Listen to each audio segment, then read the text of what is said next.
So in the Feywild, Doth and Karasu came to a crossroads, traveling down a tunnel of path of thorns and vines. Back on the Scarlet Winch, several crew members woke up a little under the weather. Moving out to the deck, they were kind of shocked to find that cold weather had moved in, trapping the ship in ice. Some were almost convinced that it was magical, but eventually determined that this was ultimately natural. They then attacked the ice using their magic to carve a path forward and propel the ship. Traveling through the day, Thorogrim did his best to take care of those who were a little under the weather. Luminor finally proved himself just a little bit, making himself somewhat useful, blasting away a lot of that ice in front of them with his Eldritch Blast. Later that day and throughout the evening, they had all seen the Aurora Borealis, the Northern Lights, for the first time. Karasu and Doth had pressed on in this seemingly endless path, singing, talking, and eventually worn out after what seemed like a whole day. As Doth slept, Karasu attempted to talk to the plants. He did notice that they were consistently growing, but was a little unsuccessful with his talking to them. Though when Doth woke up, he was able to successfully talk to the plants, and Doth learned a little bit about a magical tree and a giant spider named Yarnspinner, who was the archfey of this area of the Feywild. And they continued their journey and continued their conversation, speaking about the things that they have experienced so far in the journey and their friends near and far, traveling for a whole nother day, and ultimately kind of deciding that they were going to take on new personas of Barth and Lucky, because names can be interesting in this place. Waking to a new day, the group on the Scarlet Winch was pleased to see that the ice pack that had trapped them previously had melted or moved. It was no longer impeding their journey for now. And Thorogrim continued to try and get a read on Luminor, talking with him and asking him about his memories, and inviting Luminor back to Dolithal Mine to see the Dwarven Underground with him.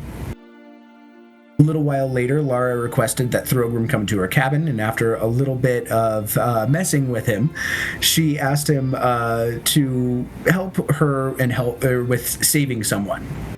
Ultimately, he got out that this was her son.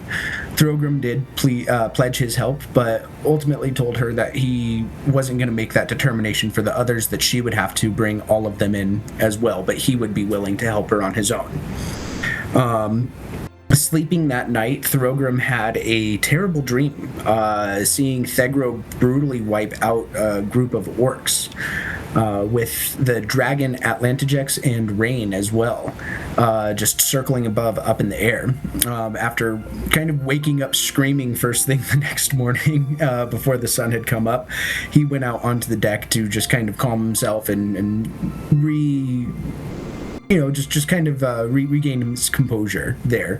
Luminor ultimately followed him up onto the deck and talked a little bit with Thorogrim as they watched the dawn, and it was a little bit more soothing. That next day as well, Doth and Karasu had continued their journey just onward and through this tunnel that never seemed to end. But eventually it did, and it came to a rather large meadow that was just filled with cobwebs and a very large kind of, or not large, but it looked like a sapling, so a younger tree, but it was this radiating just magical glow. And after approaching and determining that this sapling might be the artifact that they were looking for, a giant spider larger than the clearing appeared from under the web, and demanding a story from each of them for a boon ultimately. Doth told the story of a celestial turtle sailing through the cosmos, and we await Karasu's story. So that's kind of where we pick up now. I know it's been, 3 weeks? Does anybody have any clarifying questions, anything else that they wanted to go over before we dive back into the story? I'm good. I'm good. All right, so Karasu, this giant spider, is just kind of like chittering over you and just telling you that she has expected a story from you and she would like to hear it. Karasu's just like, well, singing songs don't fancy a whimsy or mine as well. Allow me to tell you a tale. no good at this either, but I'll do my best.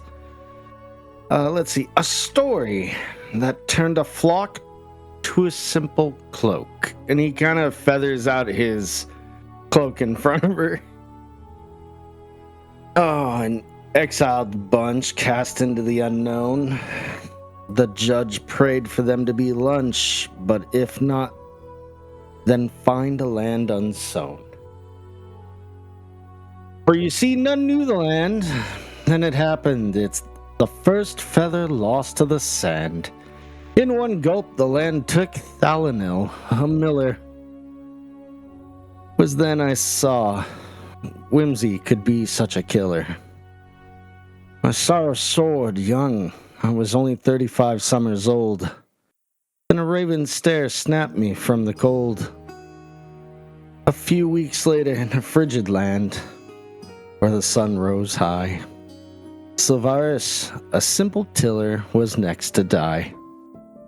Fell afoul beautiful fauna with poisonous gifts.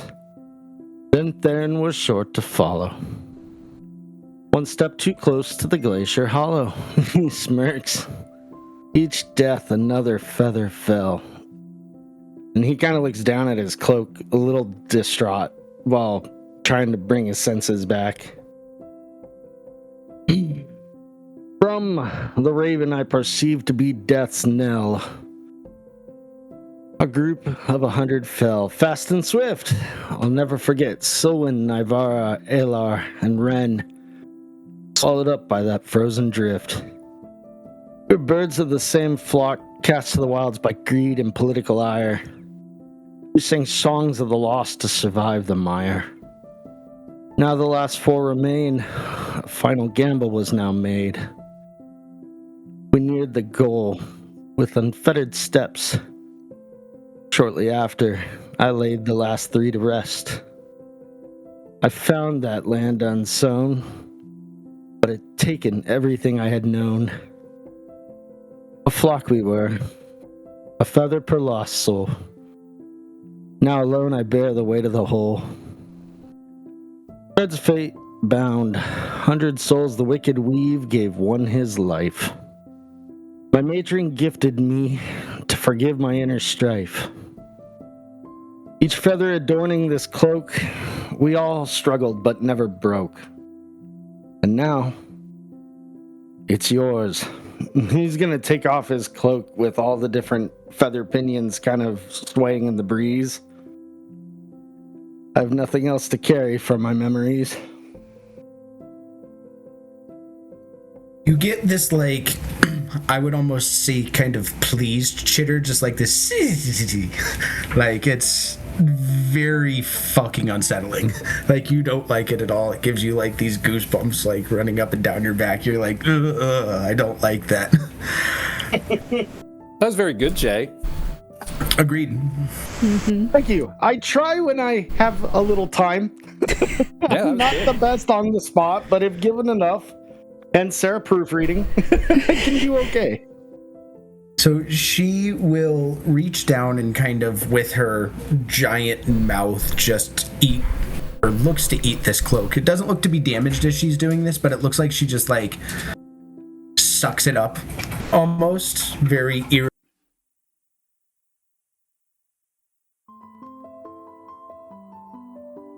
Sorry, my dog's just licking a bunch of water out of her water bowl, and it is so loud right now. I was going to say, I'm sorry, a lot of that just, like, disappeared when you were talking. Yeah, he had held up a finger, but you couldn't see. Oh, gotcha. So, she just vacuums this thing out of your hands, and she'll just say, all right, I've got a story for the two of you. Long time ago, when the gods still ruled this earth before the brutal war, or during their brutal war, a group of companions banded together of mortals, and they were able to combat against the gods. And it looks like as though you are on a journey to find those gifts as well. And she'll indicate the sapling that's kind of growing out of the middle here, and she'll say, "The staff of Malora is one of those, and your stories are worthy enough that you might take it. Though, I will let you know, Thurisden is already corrupted part of this world, and you must hurry." And she'll kind of open up the web in this very eerie way where two tunnels will suddenly appear almost throughout, like the cobwebs. Still kind of overrun with these vines and thorns, but you see the cobwebs kind of running through them as well, and one of them runs one way in the clearing and one of them runs the other way in the clearing. And she'll say, "There are two of you and two paths to take. One will lead you to the north and back to your friends, and the other will allow you to warn your friends back in Schattengrad. Do you want to continue traveling together, or will you go down these separate paths?" Lucky will look at Barth and just nod at him.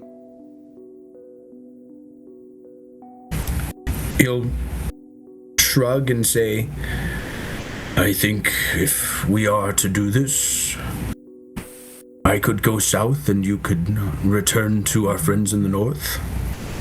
Agreed. I was thinking along the same lines. Well, it was very nice of you, Yarnspinner, to grant us this boon. Is there not anything that we can do for you? And she will just kind of skitter again, doing her like creepy little spider thing, all of her legs just like clittering on the ground around you. She'll say, "Stop Thurisden. If his corruption manages to spread across your world, there's no telling what it might do to mine." Karasu will smile largely and he'll jokingly say, "I'll have a yarn to spin with you later then when we do." Thank you indeed, and I liked your story, and I've got a gift for you as well. You'll find it at the end of your journey. You I'll go. have my And she'll gift. just kind of crawl underneath her web again, and you just feel like all these giant vibrations running through, and like the web that you're standing on kind of shakes a little bit, and Goth is just like shakes himself out and is like, that was terrifying, but she was nice. Yes, we should leave while she's still benevolent. And he'll reach forward and pull the sapling out of the ground, and you'll see that this kind of glow that has taken over, like almost like this moonlight that has taken over this chamber, slowly starts to dissipate and it becomes much darker, though you have that dark vision. You've got these two paths that have opened up, these two tunnels, and one goes to the north and one goes to the south. Doth will reach forward his arm and just offer to shake your hand and say, "Best of luck, Karasu." Best of luck, Doth. Actually, he would have said lucky. Yeah, he would have said Barth then. He'll shake his hand and jokingly you'll hear Karasu yelling out, "I'll take the high road, you take the low." Doth will just kind of chuckle at that and start heading towards that tunnel to the south and to warn your friends in Schattengrad about that impeding navy that's coming your way. And The crevasse. you begin to take this winding tunnel that leads you to the north. It doesn't happen all at once, but slowly you'll start to notice these, what seem to be raven feathers, start to take form over your shoulders and kind of across your back, just a bit. I see I still carry your memories with me then. Well, who knows? Maybe I'll follow shortly. He just smirks and keeps going.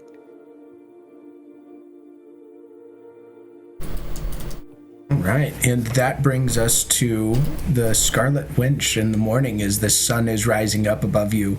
Luminor and Throgrim, you guys are standing at the deck watching the sun come up, and I think that you do get that good feeling back in your chest, Throgrim, after your prayer, after kind of communing with your god and seeing the sun come up and rise again for a new day. The fear of that dream has slowly drifted a bit, though it's still... You don't love the thought of Thegro having murdered an entire community. Lara, I think that as you went probably back to bed, or at least went back to your rooms, at a certain point, though, you do come back out onto the docks, or to the decks, and you see these two kind of staring out, looking over at the water and seeing the sun come up. Do you approach them? Do you go about your duties? Yeah, I mean, one of her rituals is to kind of go out to that pointy front part of the ship and sit out there while the sun goes up. So she just literally sees them, but kind of like, boys, and hops up past them to chill out there. I imagine she has like a nice little cup of stew that she got from Cookie before coming up, just to keep warm and enjoy the view.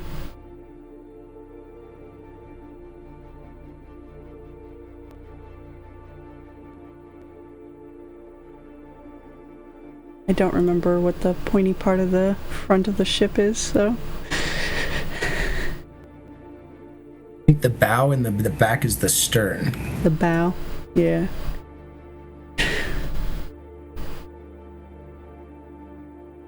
Luminor and Throgrim, where do you think that you guys were? I guess you're facing east, so that would probably be the back of the ship then. Like there? Yeah. Yeah, that's fine. Looks like a good spot. What are you two chatting about, or are you guys just sitting watching the sun in silence?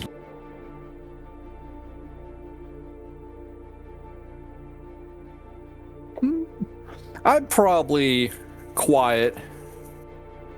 I imagine Throgrim has a lot to think about.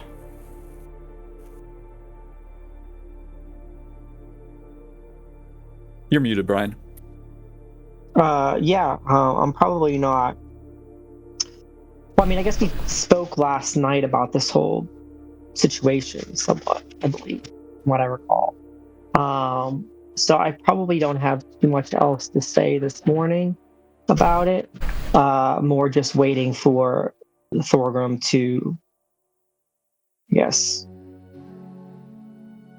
open up the conversation. I'm just kind of waiting on him more so to see if he's ready to speak more about it.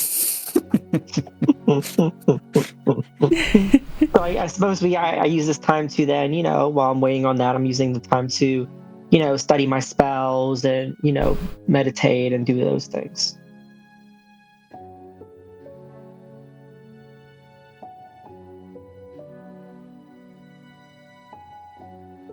Yeah, I think Throgrim's just kind of hardening his resolve, knowing that, because he really liked Thegro, knowing that he's probably going to have to fight him, and most likely to the death. So he's just kind of mentally preparing for a moment like that. Not loving it. Oh, no.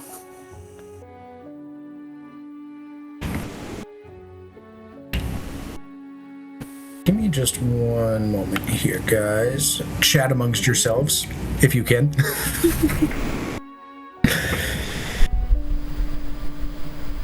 Yep, so gotta kill Rain, gotta kill Thegro. Yeah, that's what he's doing. He's come up with his hit list. And would they give you some lipstick that you could write it in? Yeah. Become Arya Stark, just mentioning it to yourself at the end of every night. Mm-hmm. Laura would just probably be humming out there, just enjoying her boat cutting through the water. Or ship, I guess. ship's still a boat, Yeah. I think. I just know in movies that even if it's a smaller ship, they always get all up in arms. It's a ship, you know. Oh, really? It's not yeah. It's kind of like the trope. I've just keep calling it a boat.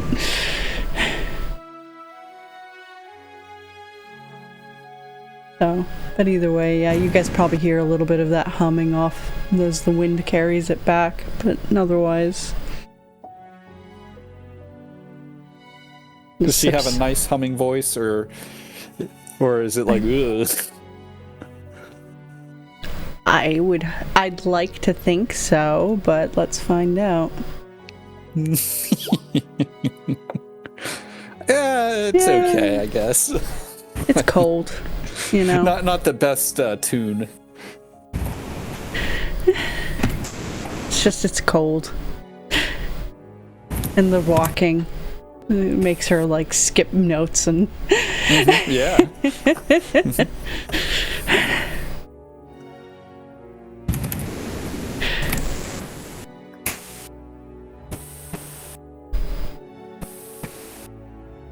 But after she's done with her cup of soup, she'll hop off and go do her general duties before also then taking over steering. Roll me a perception check real quick before you head back to the back of the ship. Nat 20.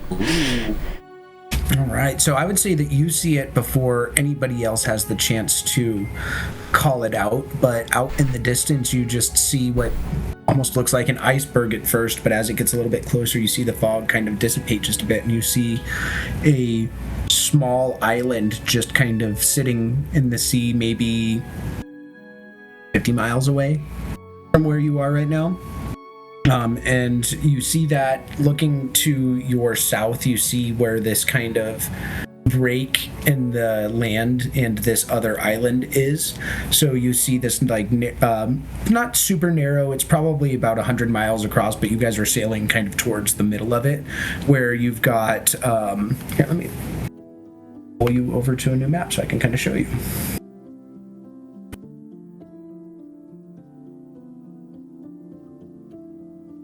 Where is the boat?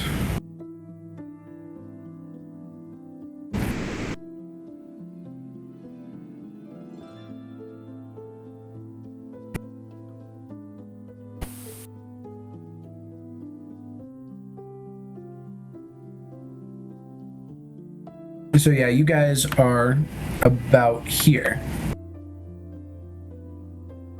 And you see, like I said, kind of to your south and to your east, you'll see land. But over here, you'll see this island kind of rising up out of the water in the distance. Probably closer to 20 miles away, I would say, than that 50 I mentioned initially. I think then as she starts hopping off towards the wheel, she'll shout out, you know, "Land ho! Tangaroya, you're slipping! You should have seen it before me!" Currently, Tangaroa, I don't believe, is on deck. I think it's Aya and Ara that are in the crow's nest. Oh, then she'll replace that with siblings. You're slipping. You should have. Dark elves, I guess. Dark elves, you're slipping. You should have seen it before me. So you would probably hear that land ho call as well, Throgrim and Luminor. It'll be good to get our feet on land again. Say agreed. I'm tired of this boat. And as I take over the wheel, I think I'll also call out, "Holy man!" Yes. What part of the land are we supposed to be landing on? I did. It was like I saw the lava river in the vision, right? Yeah, I'd say that was like the most prominent. one that kind of stuck out in the vision, with probably a grouping of mountains to the north of where the city had landed. Now, I forget, did it land in the ocean? It looked like it crashed into this island more than anything else. Like it hit The one we're looking land. at now? Yeah, it hit land, but there was water around it, so it looked like it crashed into an island that was covered in ice, which looks pretty close. I would say that you guys are looking at this island over here, which is like one of the smaller ones. Again, this isn't really a mapped out area, so it's hard to say what's to come from here. So you could do a little bit of exploring on this first island here, or you could progress further and see what happens. I'm going to mention that in the vision I saw a river of lava, but the city crashed into an island. Possibly the one we're looking at?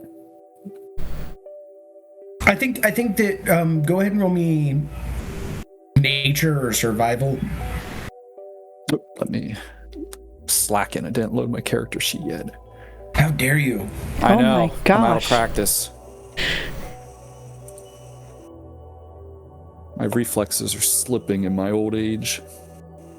Which one did you say? Up to you. I'll say whichever one you have a higher in, nature or survival. Definitely survival.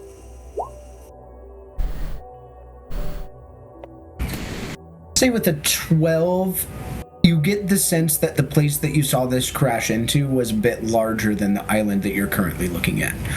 Like this island looks like it would take up just a portion of the city that you had seen. The city was massive when it fell out of the sky. Okay. So yeah, I'll just say look for a river of lava.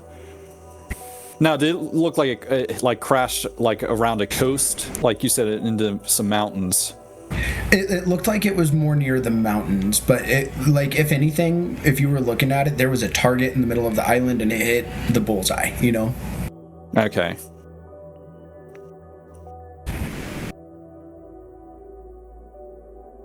Yeah, so I'll just call out, look for a river of lava. And we'll go from there. Right, river of lava on a frozen wasteland. Should stick out.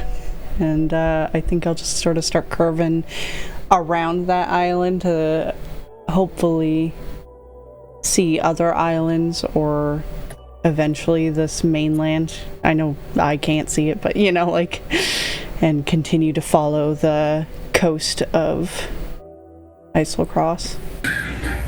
Yeah, easy enough. Karasu, you walk for a long time. It doesn't seem like it was the 2.5, 3 days that you had walked to get to this place, but eventually you start to see like an end to the tunnel, that light at the end.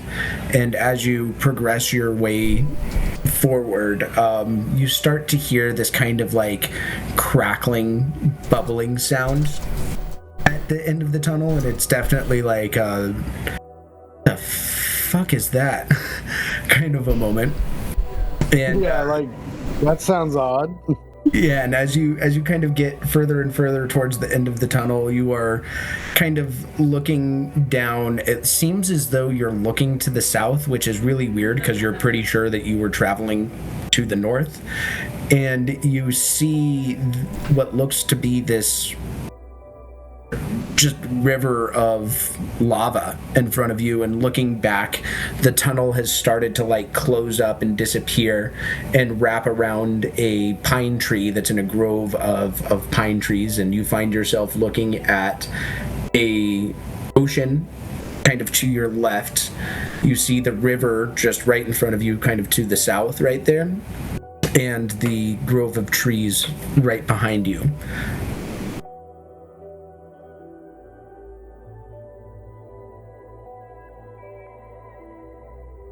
If anything, I would say that you find yourself over here. Okay, so I'm at the base. I would say if you're looking at the map, you're on the O, where River Inferno is. Oh, okay. Ha ha ha. You got to be on that O. No, you're not doing it right.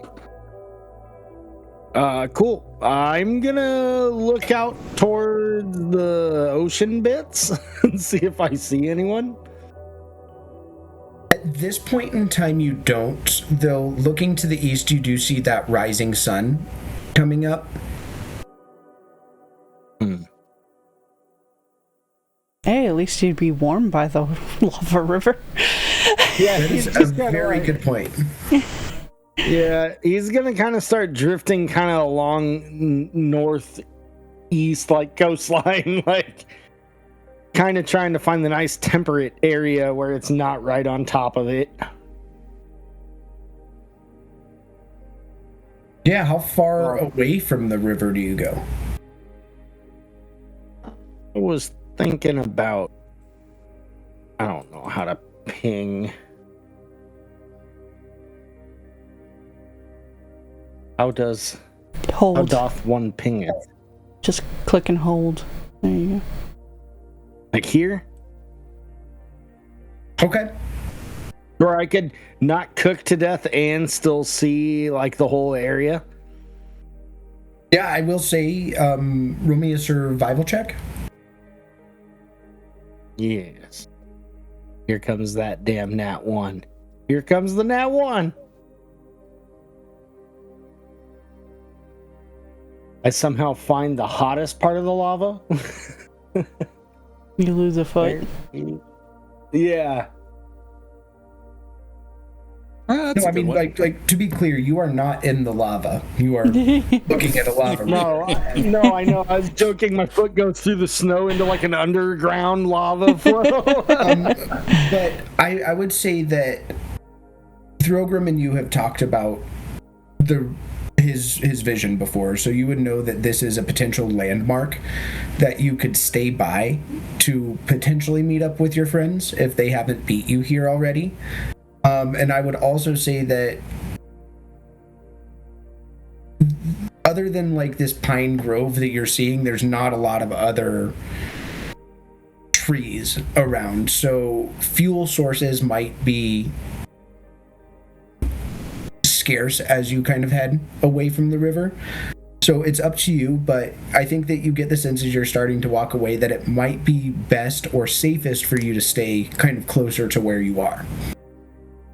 All right, well, I'll do the best way to be like comfortable near the flowing fire river. Yeah. Without cooking myself. Yeah, I mean, you definitely aren't. Like, it is a nice, comfortable warmth by the river. Like, it's not hot by any means, and it balances with the 0 degrees outside that you're feeling. So it's right. It's just like, oh, this is nice. Yeah, it's probably more comforting than anything else. Like, it doesn't feel scary yet. You don't want to go touch it, but no, I don't want to test it out. Now, that being said, do you think that you would potentially try to build a fire and send up a smoke signal, or do you think that that might create too much attention? What are your thoughts on that sort of scenario? Well, first I think I'm gonna do the thing that allows me to move around at high speeds for about an hour. Okay. Kind of do like a perimeter check out, move over the water and then back, and then just kind of see if anything else is out there. You don't see much close by. In fact, this seems to be a rather empty wasteland, and for somebody who's spent a lot of time in the forest as a hunter, somebody who's spent a lot of time in the Feywild, there's almost always creatures around, and I think it's a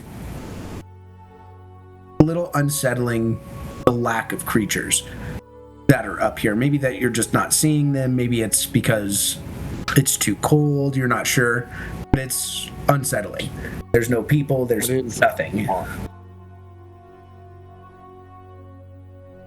Well, I guess with the last bit, I'll zip over to the forest, grab some shit, and then zip back and make a small fire. All right.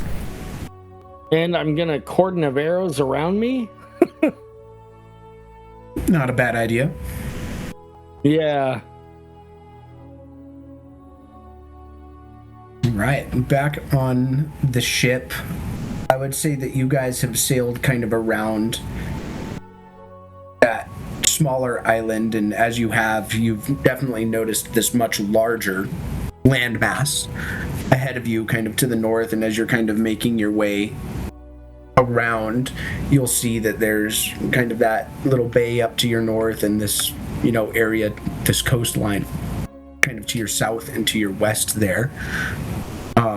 You don't really see any other landmarks quite yet, though I would say Throgrim, it probably comforts you a bit to see those mountains in the very far distance to the north. Yeah, I was going to ask about them, like if they're like the big, like towering ones that go over the tree line. Not quite with these ones. These ones look to be coastal mountains, probably volcanic in nature.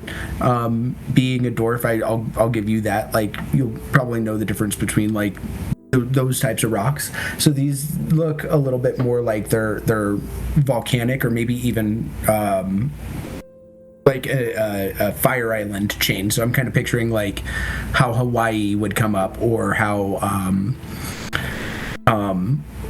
like Samoa, or like one of those like Pacific islands that are in that ring like of fire, black mountains, like they have black dirt and stuff. Because I don't know much about. Okay. Yeah, much more of like that kind of dark black color, that magma, like basalt, I think is like the word for it.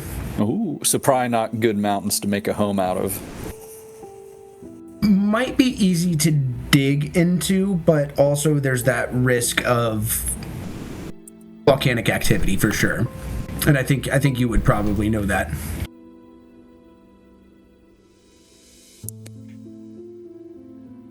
All right. Well, yeah, I'll still admire the mountains, but yeah, I was thinking about like making a mental note, like possibly start an expedition here or something, but nope. I mean, it might not be a bad idea depending on the other mountains that are around. I'll keep his eyes open. He'll be watching out for him. And if anything,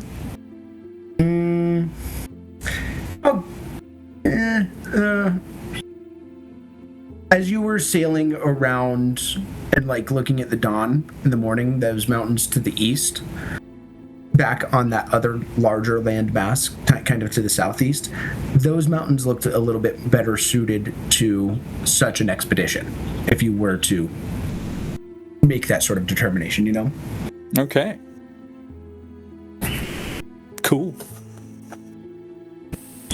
Lara, are there any preparations that you'd be having your crew make as you guys are nearing land? Are you kind of making a plan of who's coming with you, who's staying with the ship?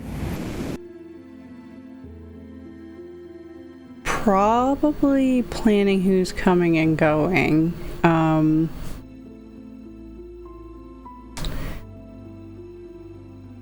But for the most part, I don't think there's a lot of prep we can do. I think, except maybe like making Cookie prepare a bunch of like food rations for us, that are easy to eat, like that soup Jay mentioned last that you can just melt into a real soup, or things like that. Having Cookie prepare like food.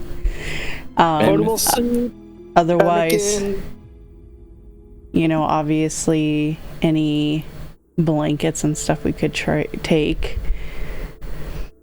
But in her mind, she's probably thinking of who to stay and who to come. But considering they're in dangerous waters, is honestly thinking of leaving most of her crew with the ship. And probably not a bad idea. You saw pirate hunters in a foreign navy just recently. So definitely wants the ship taken care of, and our only means of getting the fuck out of this area to be safe and sound. So yeah, I think with that in mind, like as you're traveling the coast, just I don't know who. I feel torn because I think she would feel this too. Tuntun's her man, so like she feels like taking him, but also she would trust him the most with the ship. So would it be better to leave either him or Xavian? Like, yeah, Xavian is super loyal. Like, he's hard to get a read on for others, since they definitely don't know his mannerisms yet because he's silent. He doesn't have a tongue. But I think that he has built that level of trust with you. Like, he is loyal soldier, a strong number 2 if Tuntun isn't there. Yeah. Xavian was actually the one I was about to mention as the other potential anyway, so I think in the end she'll probably leave Tuntun with the ship and take Xavian, and then think about who else, if anybody, while we're on keeping an eye out for lava rivers, and mostly she's just also kind of keeping an ear out for Throgram yelling, "There it is!" Wishful thinking there, huh? Yeah, right. So I would say the day progresses really without too much issue as you guys have kind of sailed up along this coastline, and as the sun is starting to set over in that western sky, I would say that you do see this little bit of a wisp of smoke.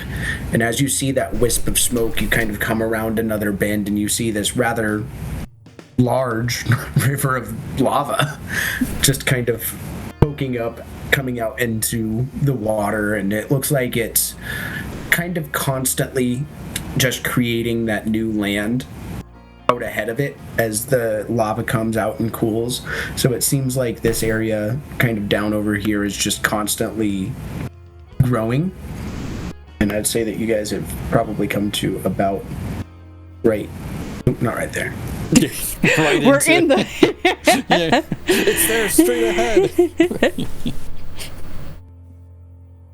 Just murder ourselves. Mm-hmm. Suicide by lava river. I'm gonna seduce the river. No, I'm kidding. That is a very Faye thing to do, I guess. Right? It burned so good, but so bad. Yeah, I think But as we were... whenever we do, the river comes in sight. Throgram gets excited and like just pointing at and starts yelling, "The lava river! I see it!" Aye. So, holy man, you're the one with this vision we're following, apparently. So, do you think it's best to pull over here and walk along the river then? It didn't crash by the river, right? Like you said, it more.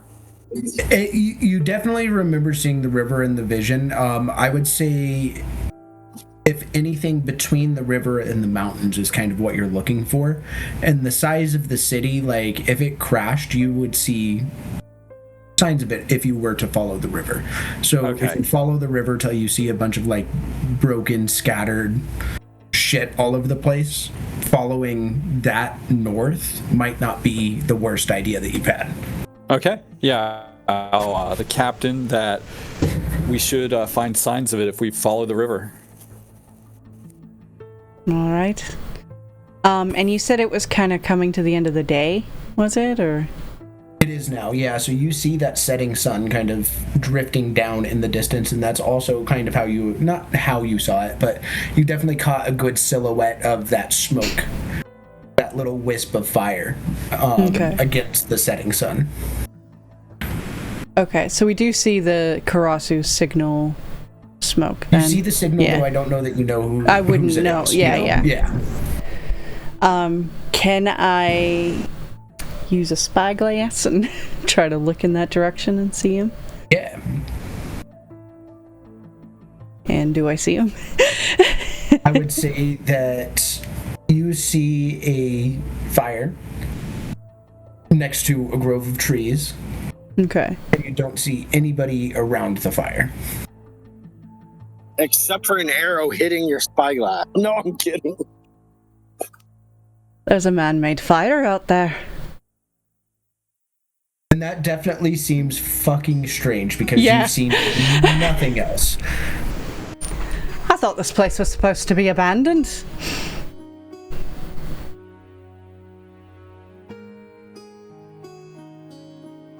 Oh, I mean, that's all we've heard.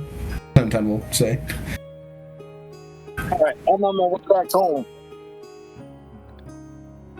I didn't even know It you must were not out. be as abandoned as we thought. Do you see anyone? No, not at all. But it's pretty far out. It's not super far out. Oh. Like it's Then- near the shore. Like you taking the boats over to shore, you'll be not at the camp, but 10-minute walk away. I don't say that last part though, but she will add on, well, perhaps we should go take a look, see who the fuck is out there. I don't want any surprises, but we should start the proper expedition tomorrow morning.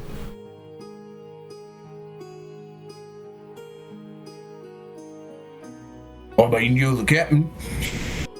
Program, Luminor, any counter thoughts, or are you guys all for this?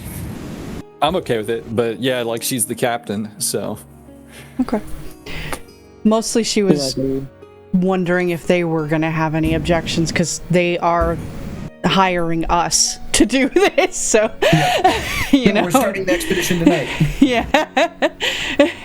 In which case I think she'd object for sure, but either way, like, since they agree, she's like, right, then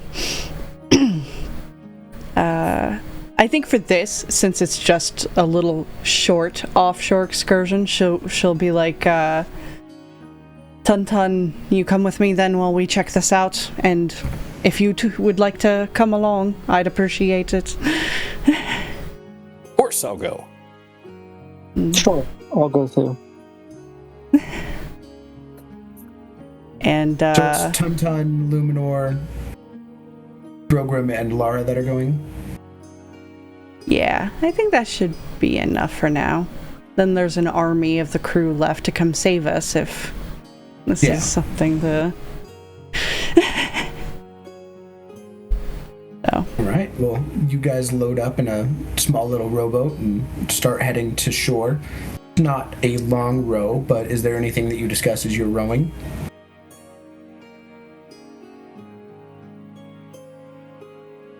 Besides the lava river, do I recognize any other landmarks?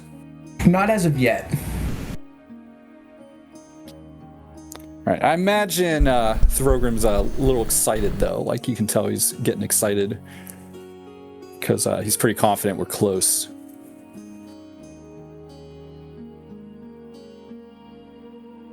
Alright, well, you guys arrive at the shore and you start making your way towards that camp. Do you try to approach stealthily? Do you go in boldly, calling out to the camp?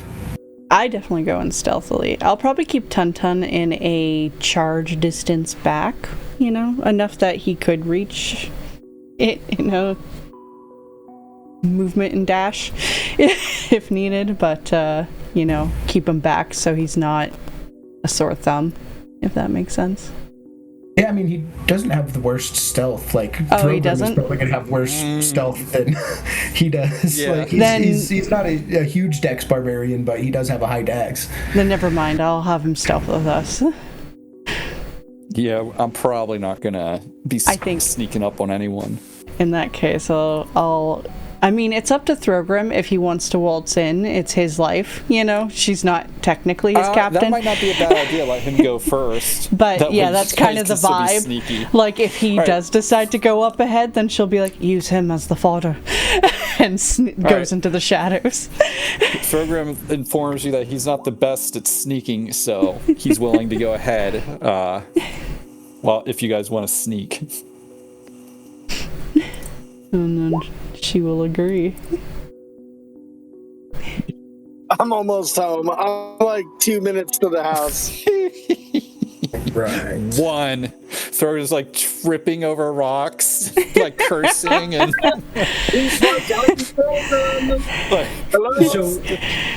like sticks are getting stuck in his beard. He's just like, ouch, that stuff. You get fairly close to the fire.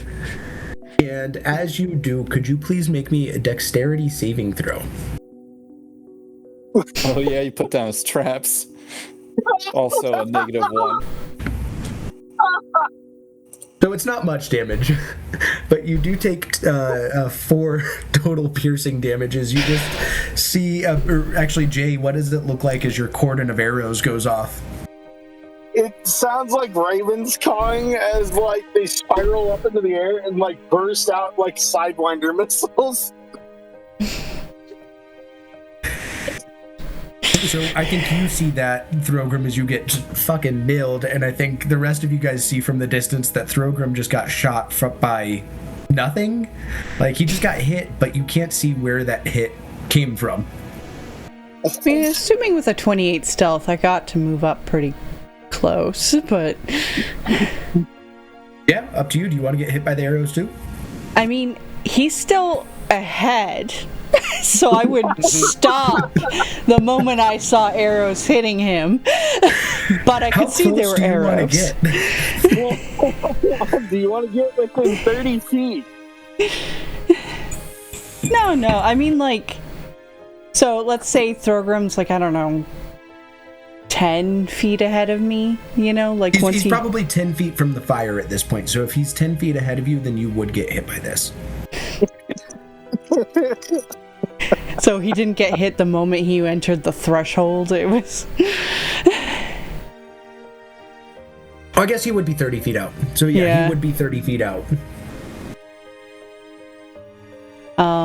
So yeah, I just enough to see it was arrows, I think. That's all I really want. It doesn't matter. Whatever, you got hit. Luminor, where are you at? Have you hung back from the group like you've been wont to do? Have you approached with the others? If so, I'd like a stealth check. If you stayed back. Well, I'm about 20 feet back of everybody. Okay. So you're probably not even with Lara, separate in the trees, but pretty close. Yeah, I'm a little bit behind her, maybe like 10 feet or something. Right. So Throgrim has been hit. As I see him get hit, can I, like, see any signs of people around this camp? Or just... I mean, you see the human signs of the camp being made. You see the signs of a bunch of tracks made around camp. Would you roll me a perception check, please?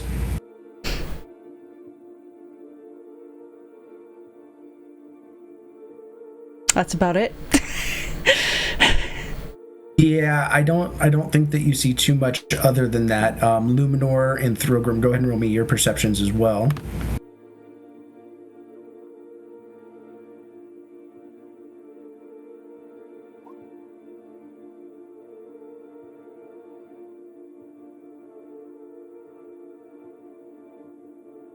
Yeah, so you guys do not see anything other than those other little signs around camp that somebody was here, but you don't see anybody here right now. You said I saw, like, footsteps and stuff. Could I make, like, a survival check to see if, like, where they walked off to, or... No, anything? At this point in time, they're all, like, just stamped in, like, looks like they circle around the camp. They're all overrunning each other, so there's no clear path on where they might have gone. Okay. We walked right into some trickster's ambush. Pilgrim, do you back up, or do you stay where you are, or do you go closer to the fire? I'm just staying where I'm at right now, but like I'm Can kind you of please make me another dex save? Oh my.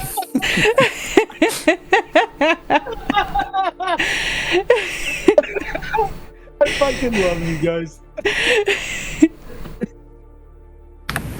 Might have saved. Hold on one second.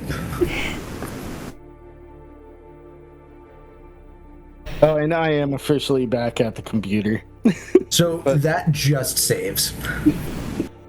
All right, he's ready for it this time. Right after the second one, does he I'm gonna take start half? backing up. I don't think he might take half. I'll have to double check. Let me look.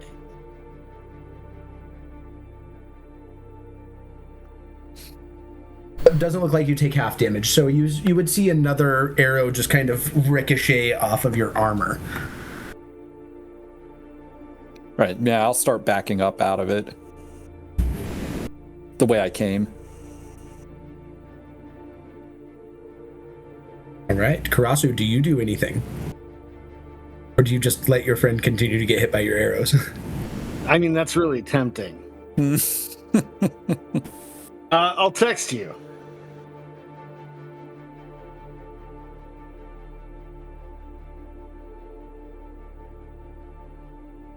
Oh, yeah. Yeah, it's clear as day. You see them, they don't see you. Does he see me? 28 stealth. He probably doesn't see you, but he clearly saw Throgram. He also saw... Oh, yeah. Yeah. That's what I'm doing. I mean, you're there. It's just gonna be like right behind Throgram suddenly and be like, how much do pirates pay for corn? Did you say that right behind me? Yeah. Right, I go like turn around quick, and I'll say it. I haven't said it. Heller's golden arse. Oh, that's so good. It's good to see you, Throgram. I'd like to sneak up on Karasu. Tap his shoulder with the non-sharp end of my blade. Yeah, you do so. Haven't turned off my arrows yet. He just smirks. Karasu, did you shoot me? It was all right. I may have said you were a target just for the humor of it all, but I didn't know like you were gonna just stand there and take another one. Didn't know how it worked. I thought that was someone firing arrows at me. No, I'll just deactivate it. He's gonna laugh. How the hell are you here?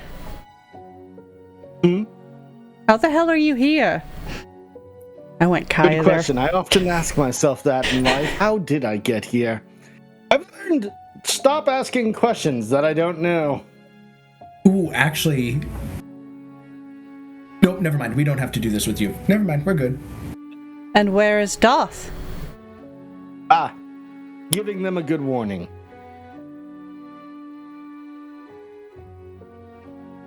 Let's just say... The whole point was that the two of you were supposed to go do this. So we kind of got sidetracked when we saw the giant army, we panicked, but I felt the Feywild. So we went through the Feywild because he also felt the artifact. Let's just say Doth now has an artifact and he's able to still warn them. Oh, that's good news. Indeed. It was definitely an experience. He just smiles. But again, why aren't you with him then? Well, I figured I'd be more beneficial to you all. He's just giving the warning. I'm sure the king has rallied enough to do something. By shooting your friends. Okay, but that was just funny. Just an accident. Funny. But that was... Wait. You never answered me. Captain! How much does a pirate pay for corn? We don't really pay for it. It's a Or buccaneer. Hunton, we'll say. It's a buccaneer. I don't get it. I liked mine better. I think she raises her rapier again, like debating if she should stab you, but...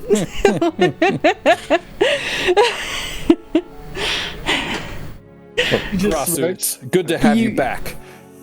You would I need to notice a talk to glint, you. though, in her eye, but...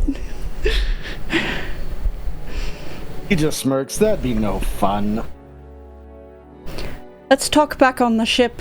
A little bit safer than out here in the wilds while it gets dark. Agreed. Before we Gonna go, snuff out. I'd like to talk to Karasu in private. You know, it's your life. She starts heading away. Luminor, as this conversation has been going on, have you progressed any further towards the group? Have you stayed back from the group? No, I walked up once I, knew a certain area was safe. I walked up to that area, but not any further. Are you joining the discussion at all, or are you just kind of hanging out in the shadows? No, I'm joining, but I'm just listening in. All right, so as Thorgrim pulls Karasu off to the side, do you go back with Lara and Tuntun, or do you try and listen in on that conversation? What are you doing?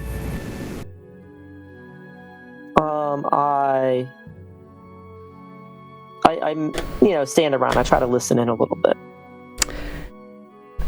I actually Okay, think I'm also gonna stealth over and try to eavesdrop. Well, Thorgrim isn't very quiet when he has his secrets, remember, so... Not at all. And he's just picking up sticks, so... can I please get stealth from both Lara and from Luminor? And can I please get perceptions from both Karasu and from Thorgrim? I want to keep my 28. 22. I know where everyone is. Karasu, don't forget to toggle off your whisper. I had that on for a little while, but... Oh, take that off, my bad. please, if you don't mind. Sorry about that.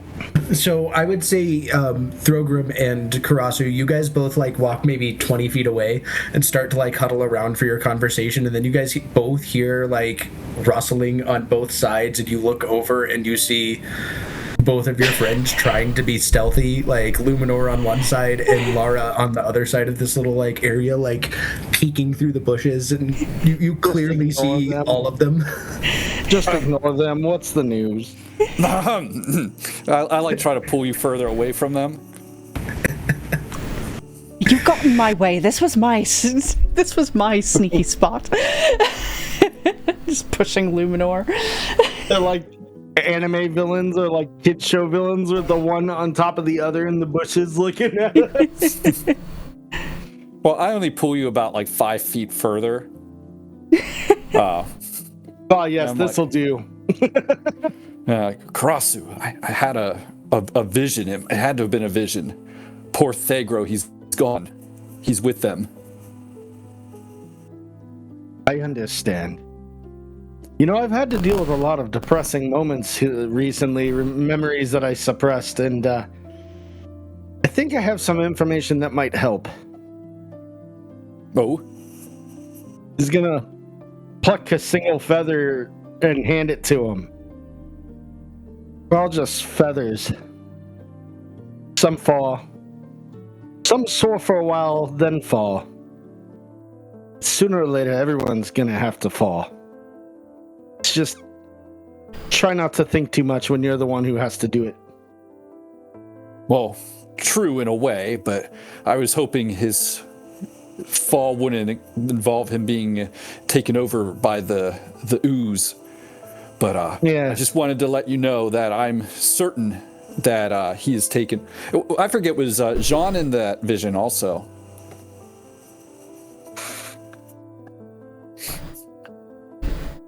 You were muted. Jean was not in that vision. Okay. Yeah. All right. Well, I wanted to tell you, Karasu, that just in case we have to harden our hearts and steel our minds, for I'm sure we're destined to encounter them. I understand. Jean was a good lad. Young, naive, but good. Jean wasn't there. I'm still talking about Thegro. I know. He's talking about Jean. He's just Okay. like he was kidnapped also. Yeah. He's I understand what Thegro means to you. know if he's Googe yet. I don't think we had any He just concept looks of at that. Thegro or Thorgrim and just smiles and nods. Right. he was captured as well. Well, I'm I not also gonna want to get- let you know I'm ready when that moment comes. So you won't see me falter. He nods, claps him on the shoulder. I promise not to hit you with arrows when that moment comes. I'll appreciate it. My aim's getting slowly better. Well, we'll see. But that is all. I just wanted to let you know. One last thing. Don't blame yourself either, or ever. Oh, I don't blame myself. There wasn't anything we could do as far as I can tell. Good. That's all then. All right, children, we're done talking. We can all go back.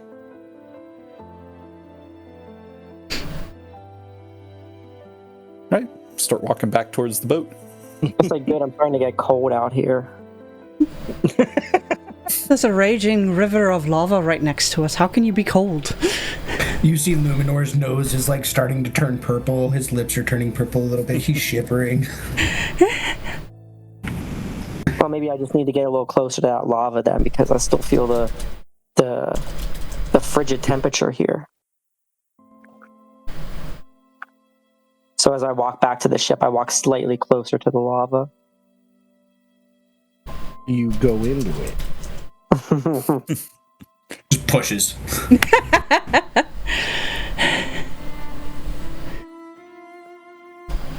We head back to the ship. Make your way back to the ship and have a nice little dinner before sitting down for your long rest. Is there any further discussion that you guys would have tonight? I think mostly with her crew. I'm hoping Karasu expands on his tales a bit more.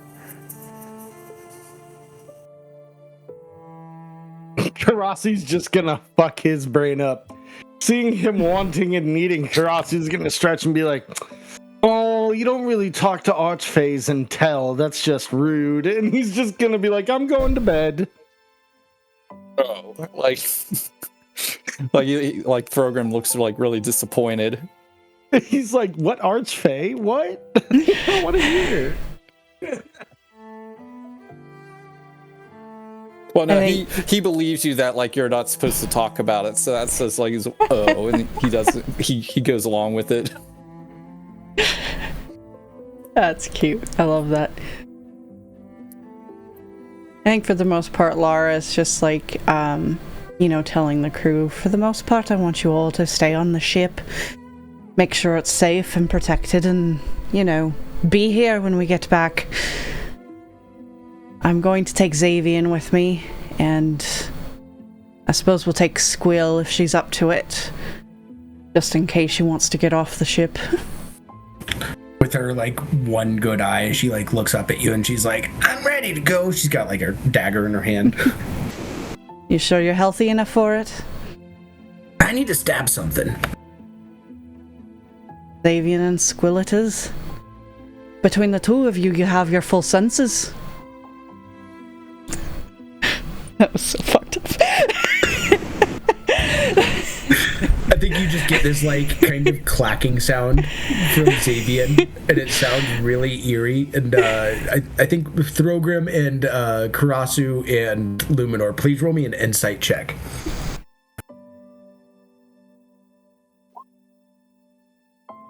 Luminor, you can tell that this, all three of you can tell that this is his version of a laugh, but it's hard to tell because he doesn't have a tongue, so it just sounds really fucked up and kind of gross.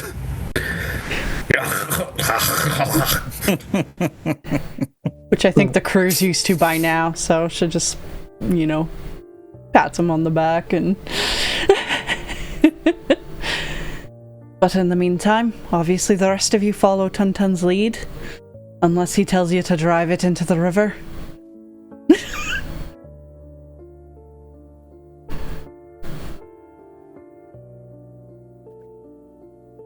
You'll get an aye aye Captain from just around the crew, and everybody just gets prepared. Yeah. Otherwise, I'll take Tuntun when we're about to go to bed, because his is right outside mine anyway, and I'll just tell him if I don't come back, you fucking get the crew and you come save me. What do you think this is, mutiny? I'm not going to take the crew from you. Of course we'll come out and get you. That's a very pirate order. You're a good man, Tun-Tun, and that's why I trust you the most with the ship. Take good care of her while I'm away. We will. Oh, and be on the lookout for the turtle man in case he comes back. You wouldn't be there. Yeah. Oh. You could have said that before we went, though, but yeah. As They I'm probably yelled at whoever was staying. And otherwise, I think she'll write in her journal, and kind of probably... I feel like her and Tun-Tun have that sort of just hang out silently vibe, too, at times. So hang out with him that way and go to bed. Unless there's, duties. Obviously, the basic, generic, ship-wide duties that have to happen. She'll do those first. Right. Anything else from anybody else?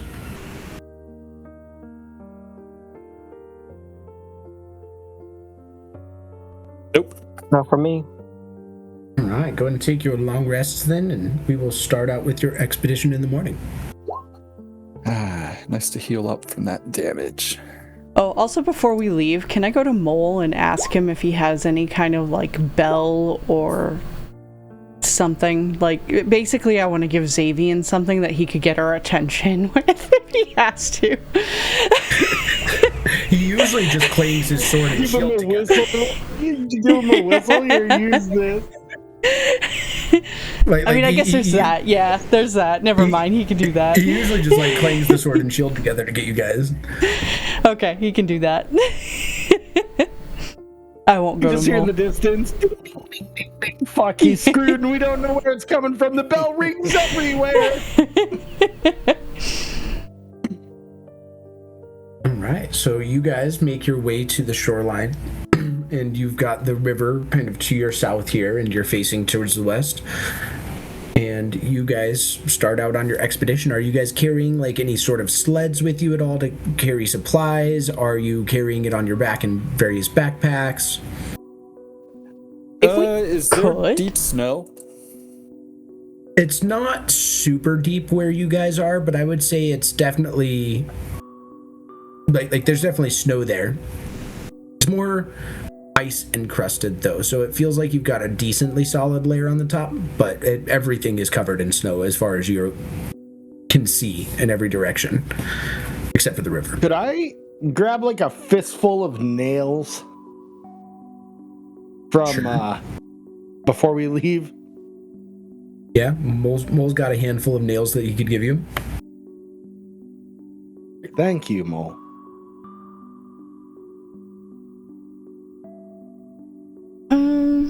Well, at first I was thinking it might be better to carry everything on our backs, but then I realized it's probably going to get deep snow at some point. So maybe we should take a sled Yeah, sled would make sense. with our supplies. Mole could have easily whipped one up the Yeah. previous evening out of not a lifeboat, but scrap wood around the ship. Yeah. Cool. So, yeah, we'll do that. We'll take a small one, obviously. Nothing too big. I don't think we need anything too big. So but I would Rossi's assume gonna also suggest maybe not everything goes on the sled. Still good to have people carrying stuff in case we lose the sled. yeah. yeah. Especially food. Extra food. I think food should everybody... go on persons. Everybody gets a bit of food, and then any extra can go on the sled, and then everybody gets a blanket, and then more can go on the sled. Things like that. So I guess who is taking the lead? I'm assuming Karasu, but I don't want to make too much of an assumption there. No, yeah, Karasu, especially dangerous environments, Karasu will take lead. All right, so we got Karasu up in the front. Are you having Xavian pull the sled, or is somebody else pulling the sled? David can pull it. He's big and strong. All right. I'm assuming putting him more towards the middle then. Yeah. Right.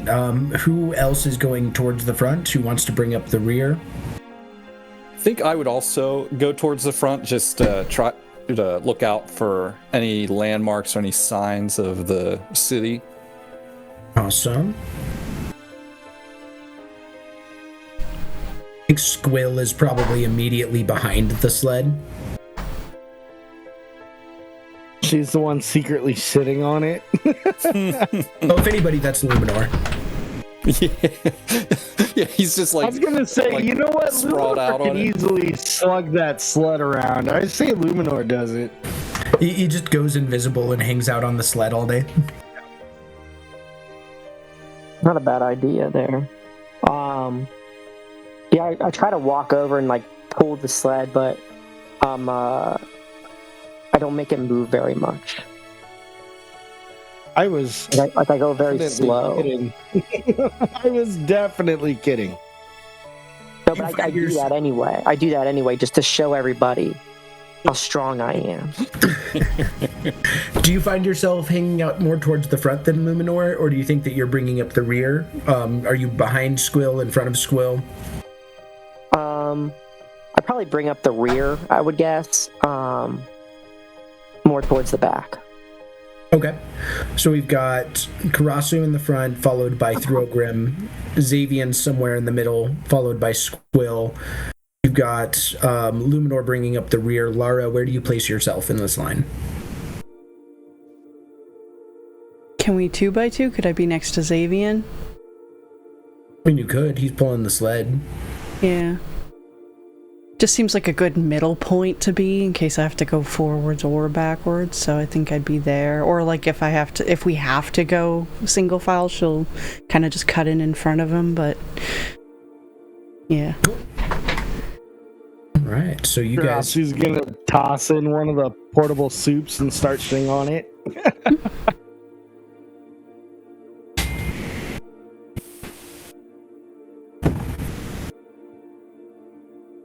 Not as good with hot water, but it still works.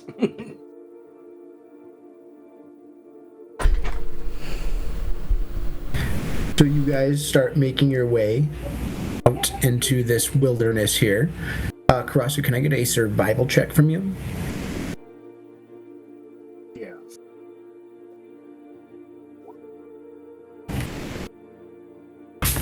Not bad.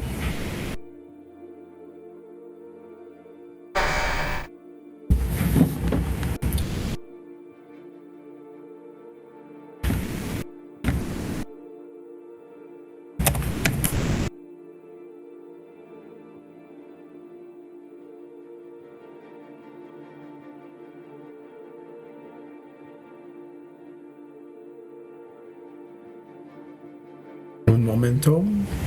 No, you're fine. I was gonna say too, he's also got his rapier out and he's just kind of poking the snow in front of them as they move, making sure it doesn't suddenly just slide down. And he's like, "Oh, that's bad."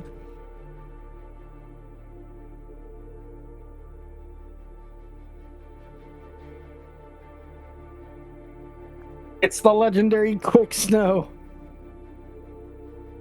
It kills you all.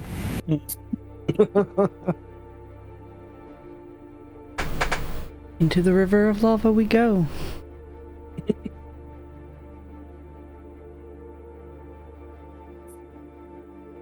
Into the mouth of hell we march.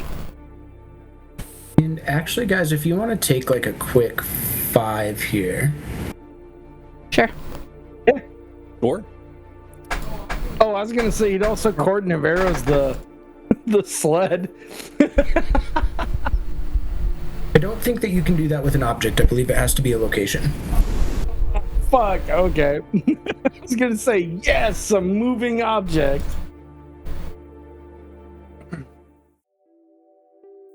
All right, so you guys have been walking probably for a couple hours, maybe like I'd probably call it about 6 hours. Say you start off about 8 o'clock in the morning. You're probably looking about 2 o'clock in the afternoon as you guys have been making your way just alongside this river, hearing nothing, seeing nothing other than just blowing snow and the wind. As you guys have been progressing your way forward, Karasu has been taking the lead very well. He is following the river like it's a river right next to him. No, he's doing really good and kind of keeping a good awareness of what's going on. But as he's like taking out his sword and kind of poking into the snow, one of those moments as he's just testing the snow ahead of him, he almost doesn't realize that there is a creature that's hiding in the snow near him, and it comes charging forward and pounces at him, trying to attack him. And I think you guys all see this very large kind of blue and red colored creature, very strangely shaped.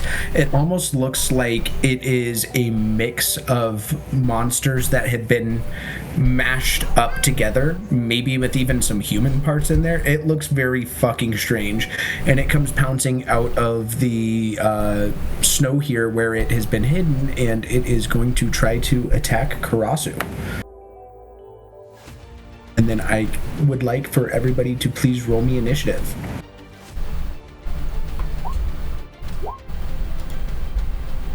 Karasu, does a 19 hit you? Yes. Will you please make me a dex save? Or sorry, strength save. It's been good knowing you guys. No, I'll never hear the story of the spider. Right? Love that cliffhanger forever. Mm-hmm.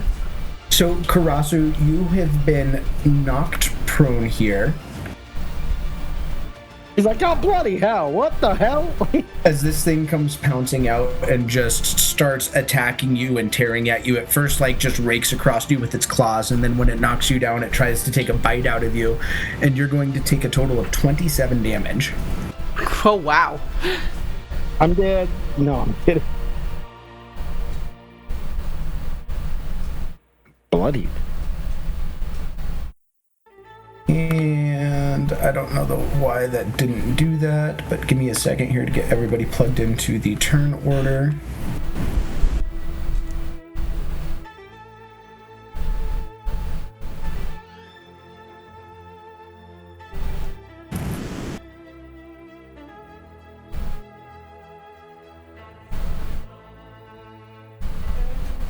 The whole screen is black.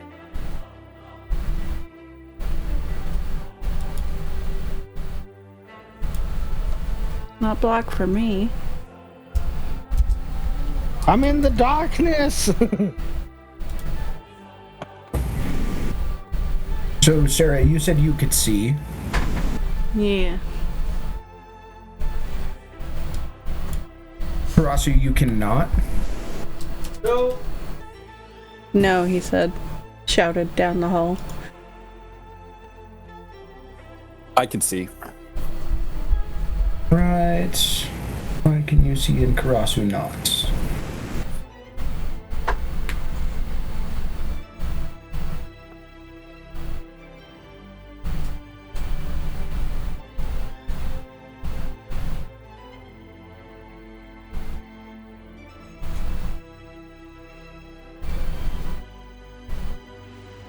Absorber, that doesn't sound good. It's fine, guys. Don't worry about it.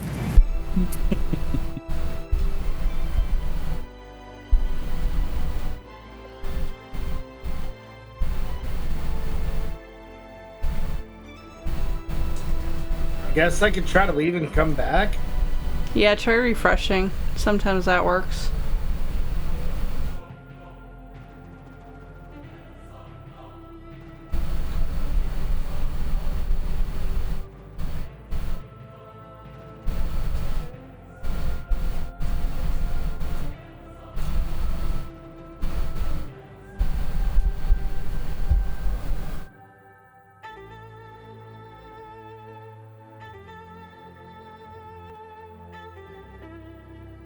Right. So, Lara, you've seen this giant creature come bounding out of the snow and attack your friend. Friend, quote unquote. Yeah. Up at the front of the group and has knocked him prone Yeah, and the is screen's just all dark. trying to maul him.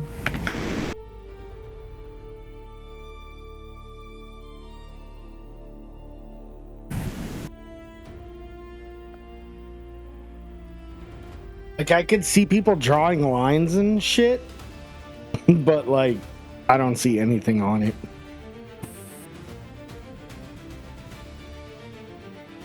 How about now? Yeah, I can now. Doesn't look very friendly. Ah, that's fine. I'm gonna run up over here. Would that be enough for flanking, even though we're not technically like a straight line? And I would say the issue is not necessarily the location, it's the fact that he is prone. Okay. So he's not across from him, he's underneath him. Okay. Then I will use my bonus action to do the steady aim. And roll with advantage. Does that give you advantage on melee as well, or is that just ranged? It's anything with a weapon as far as I know. Give yourself advantage on your next attack roll. You can use this feature only if you haven't moved. Oh, if I haven't moved. You know what? Then I'm not going to move. Fuck it. I'll shoot him with a crossbow. And I'll use steady aim and shoot him. Don't you get sneak attack anyways? Yeah, well, if I hit. Ooh, that was a nat 1 in there, so I'm glad. 24 will hit him. Nice. And since I did. Yeah, it. Toggle. Sneak attack. 20 damage. And he is vexed. Awesome. Let's for your turn. Would you like to move now? I can't, I think, because it reduces, using steady aim reduces my speed to 0, so that is my turn. Copy. That brings us to Xavier, who will move forward and try to hit this thing.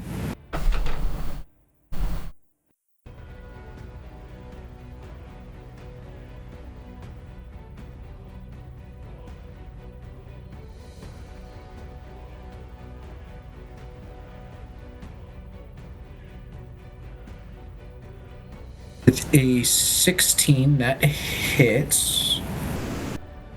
And I think he's going to throw a smite on top. Smite!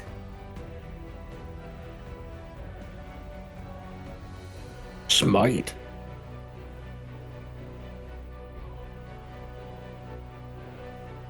For some pretty decent damage.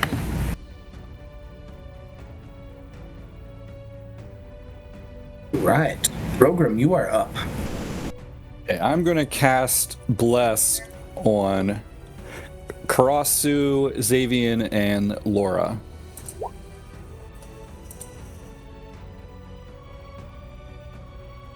And do I want to move? And I'll stay at. You said stay where you are. Yeah. So I'm done.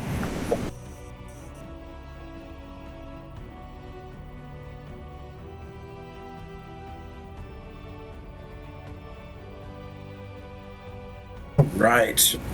That will next bring us to Squill.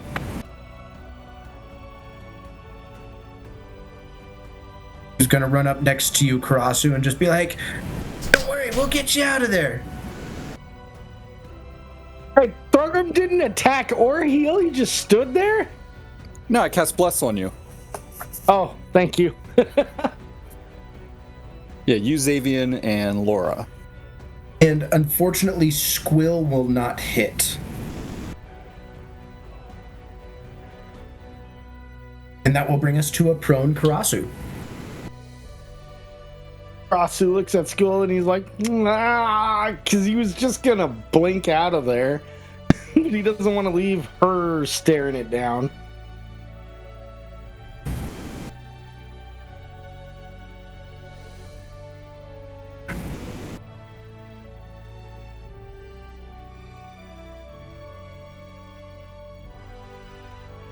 Okay, here's my plan of attack. Pick up his rapier from the snow. He's going to use...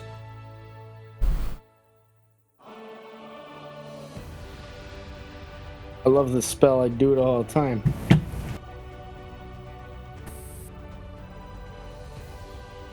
Shadow Step? What's the Fae thing?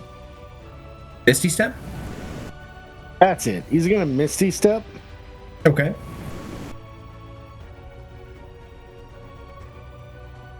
Oh, I guess I need to switch this to where I can grab my character.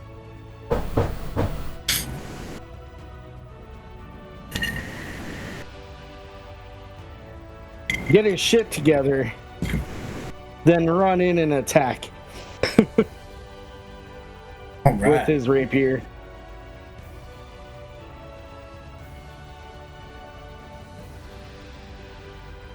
I will give gonna you yell flanking. I will give you flanking for that with Xavier there on the other side.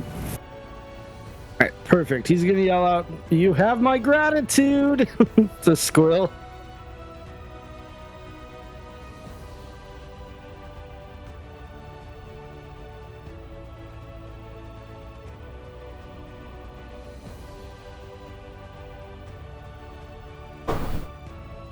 Kind of weird. Have it quit.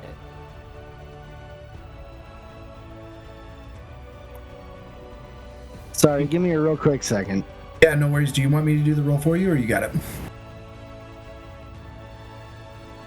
Reason my rapier is on it, so I just gotta equip it back.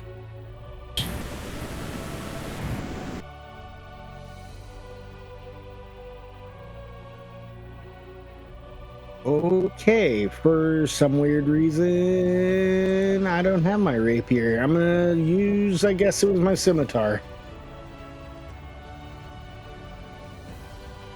Kind of weird, but we're back in the club. Didn't you give it to Jean? No, you gave it to somebody, didn't you? No, I gave my that was shield that to was Aurelio. Willow. That was Willow. Never mind. Yeah. That was a different game. 16 will hit him.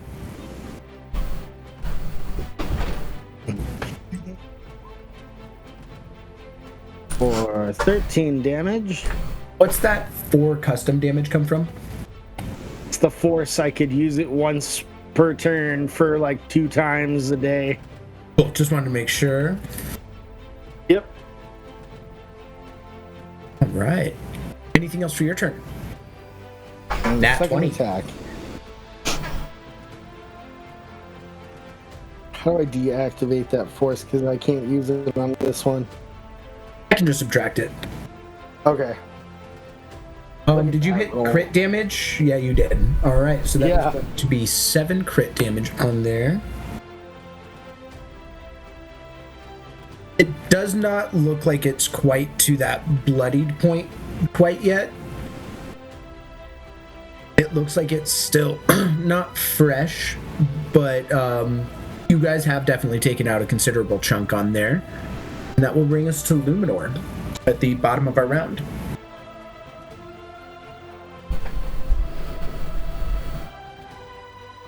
I will cast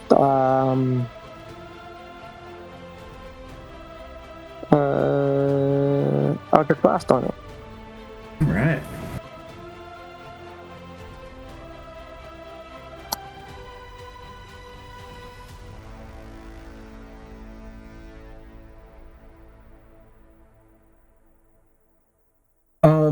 I don't think you had advantage on that, so I think that is a nat 1. Would you please roll me a d4 d4, and would you please also roll me that damage?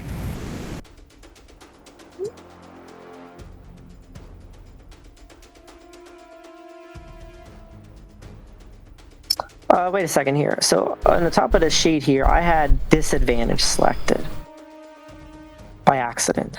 Yes. So I have disadvantage when I rolled that. It does look like that, but we always, if that does happen, because sometimes that happens where somebody has advantage toggled or they have disadvantage toggled, our policy is that we always take that left side roll, because that's the first roll on there. Okay. Should I be clicking automatic then? Yes, that is the case. Oh, okay. So I'll just click that there.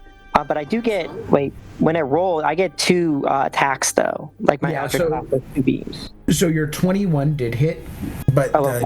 the nat 1 is also looming. Oh, okay. Gotcha. So just d4 and then roll that damage twice for me, please. D4. 1, 2. Oh wait, this is hit. Sorry, I hit the button. I clicked the hit button instead.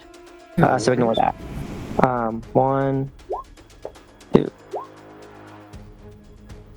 Right. And then to roll a d4, you'll go over to like that left-hand bar. If you're looking at like the map, on that left-hand side, there is like a little dice icon. You can click on that dice icon and then choose the d4, and you can choose like how many to roll, but just click on the d4 and you can roll one of those. I'll let you know you want to roll a 4. Gotcha. D4. That work? It did indeed. So with a 3 on your nat 1, you accidentally did some damage to Xavian with your Eldritch Blast, as you missed the absorber. Whether it was just dodging out of the way well enough, or you were just that bad of a shot, you did hit Xavian with that shot. And then I would like a dexterity saving throw from you, please. Is he hellish rebuking? It is not necessarily from him. Oh. This looks to be like a reaction from something else. Dexterity saving. Your DC is going to be 16 to beat.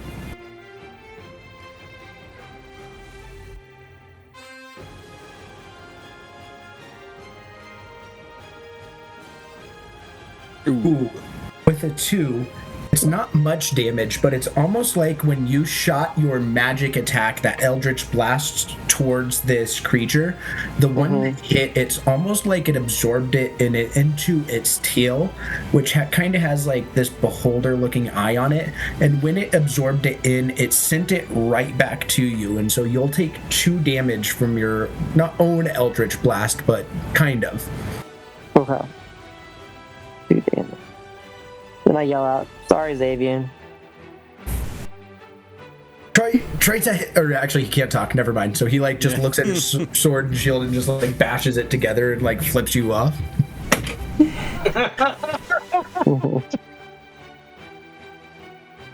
And that will Ross, bring you're us... scooting slowly behind the absorber now, looking at him.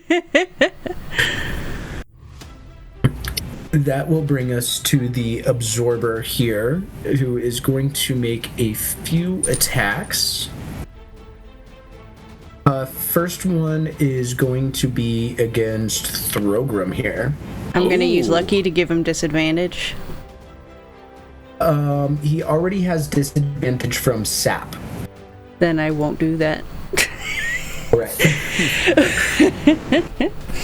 He does have another attack. Would you like to use it on that one? I will use it on that one, yes. Right, so this is the attack that's going against Squill here. And with an 11, he does not hit. And with a... Does that impose disadvantage for his whole turn or just the one attack? Just the one attack. Right, so his next attack is going at Karasu here. Does a 13 hit you? Oh, thank God, he just slaps him on the nose. No, bad, weird kitty. Right, that will bring us to Lara.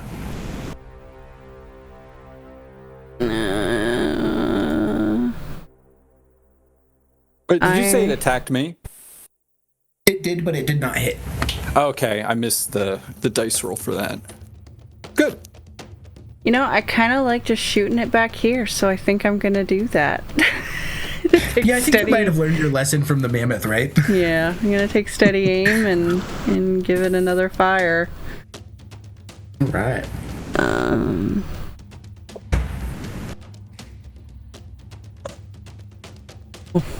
Right, with a 15, that will just hit. Okay. I was about to say, remember you're blessed. I want to take away one of my sneak attack dice to do a trip attack. So, I'll only roll 3d6 on my sneak, but I will read out the trip real quick. Just post it into the chat. Yeah. Dexterity saving throw. And my DC is something.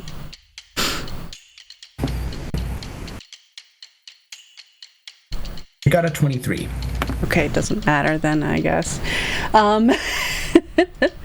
So this is the regular damage, and then this is the sneak attack minus the one I used for. Right, so that is going to be 17 total. Not bad. And I chill. Right. That will bring us What's to going on, guys? the silent shadow up here again. What are you meowing about? Who is going to try and hit him and then use another divine strike on him.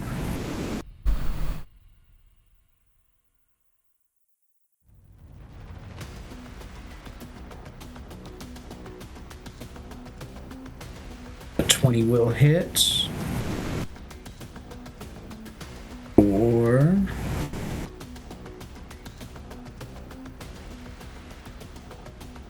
17 damage. I would say this guy's starting to look like he's getting to that bloodied point at this point now. Like an animal that's starting to thrash around a little bit. And that will bring us to Throgrim. Or actually, real quick, hold on. He does have an extra attack. Xavian does. So I will get one more in there.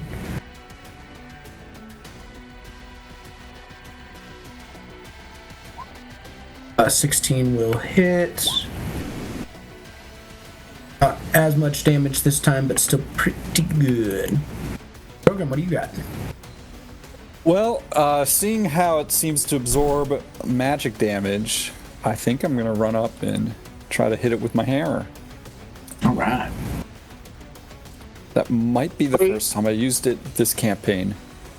Do you know what time it is, Program? It's hammer time. Hammer time. Hammer time. Alright, so...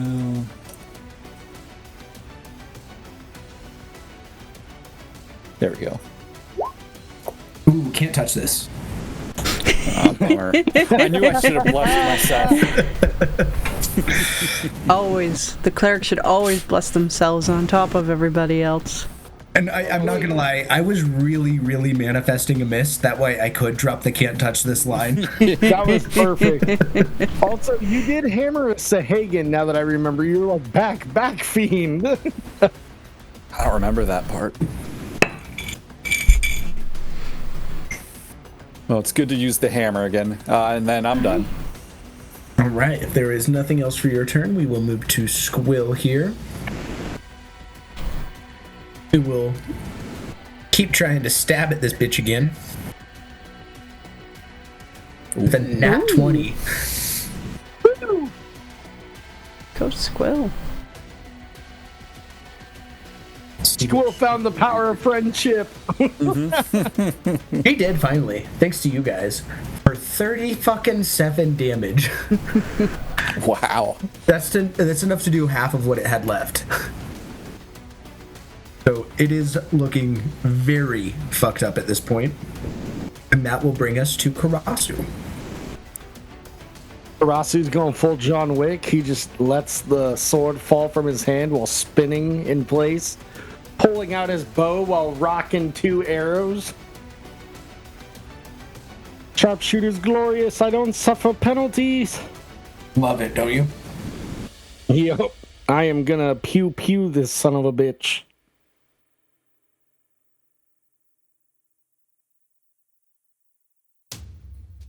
What? 21 misses. Ah, fuck. You hit it.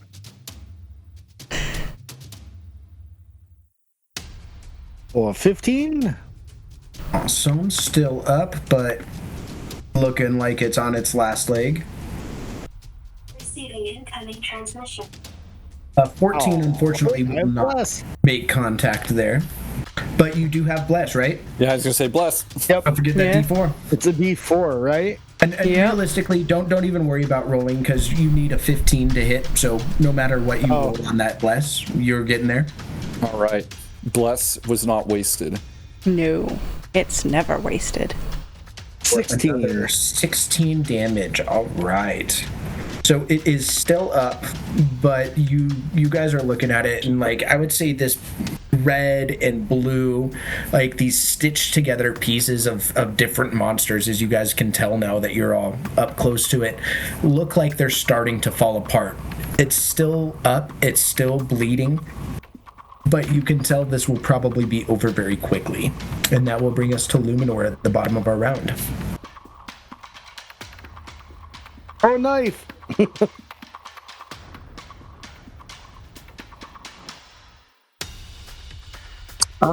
So did it look like it got hurt at all by my attack, or did it absorb like all the damage, do I think?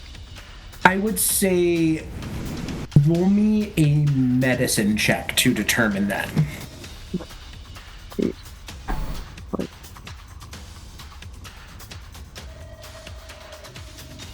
It's hard to say. Okay.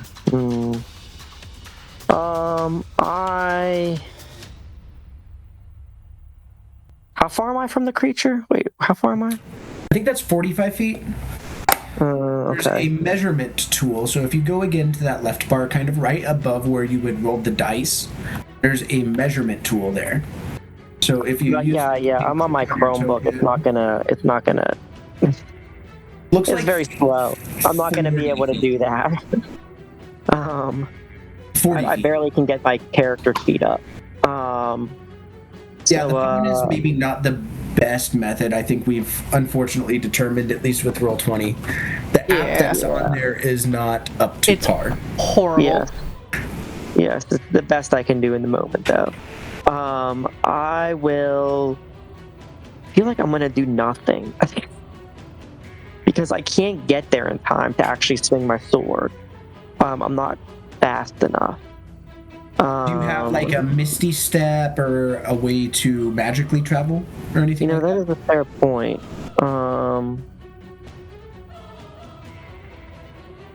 Is a fair point. However, I am not that strong and don't want to take a hit.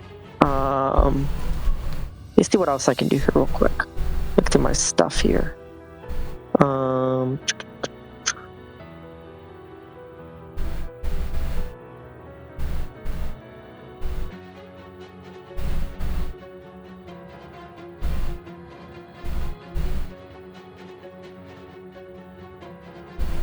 So you do have Thunderstep. Yeah, but the magic. Might hurt your friends as well. Yeah, that's that. Yeah.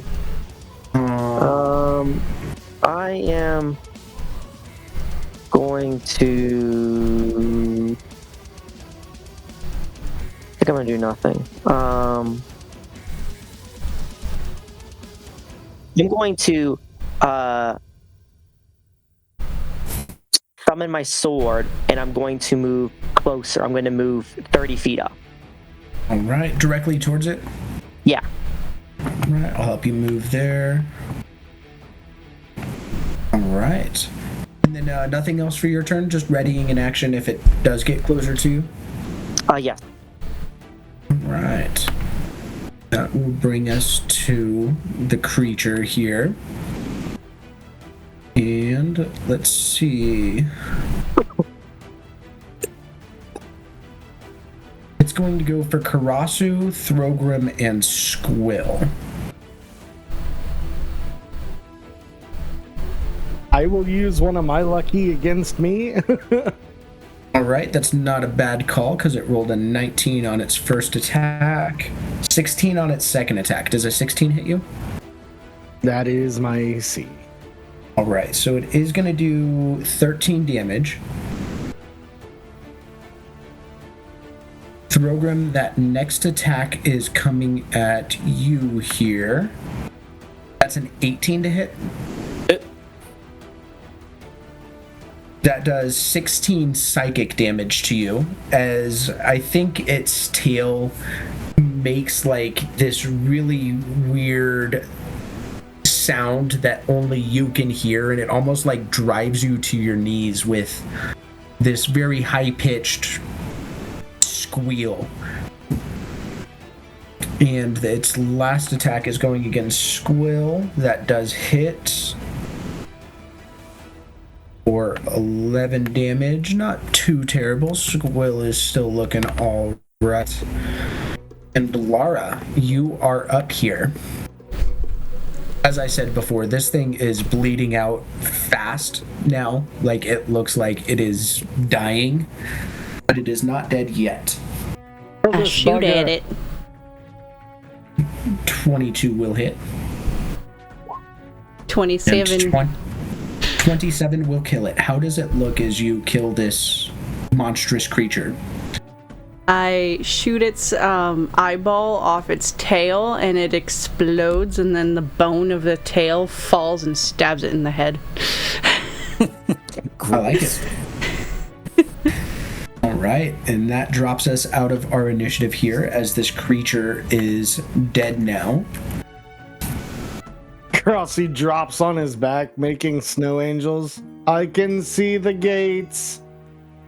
They're so bright. Are you okay, Karasu?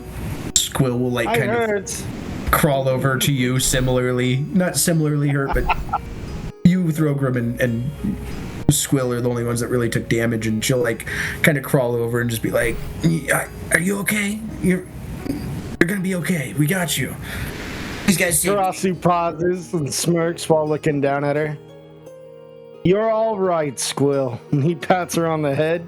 She looks up at you with her like one good eye. She's still missing her ear. You look pretty cool now. I fit in pretty good with those pirates, huh? Yeah, you do. He'll laugh and get up. Oh, gods. Everyone likes a good scar. And you can make up how you got it. I just picked up a few.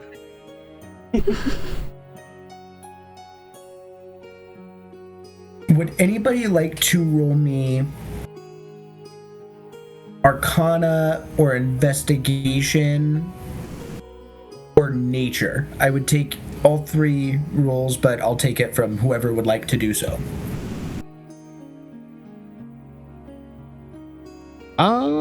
Let's see. I'm bad at all those. I am not good at any Got of a them. +4 nature. I can do Arcana. I got +5. Yeah, so how about you two roll me a Nature and Arcana then? Okay. So Karasu, this is... He's like, This thing's just fucking weird, man. You've never seen anything like this before, even in the Feywild, and you've seen some strange creatures in the Feywild. Luminor, you get the sense that this creature was magically created. Like, it looks like somebody took bits and pieces of different monsters and tried to piece them together.